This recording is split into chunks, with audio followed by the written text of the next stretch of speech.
chicken. Lagyan natin yung garlic. 1 tablespoon soy sauce. Black pepper.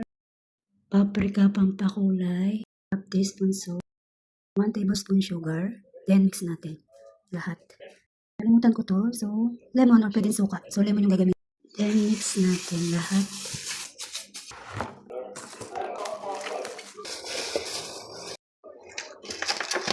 Yung marinate.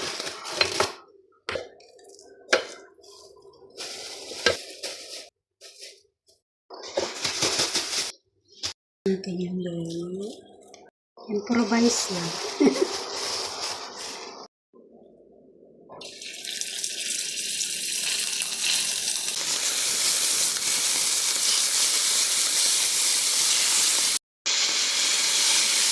Chicken longganisa. Tiapag.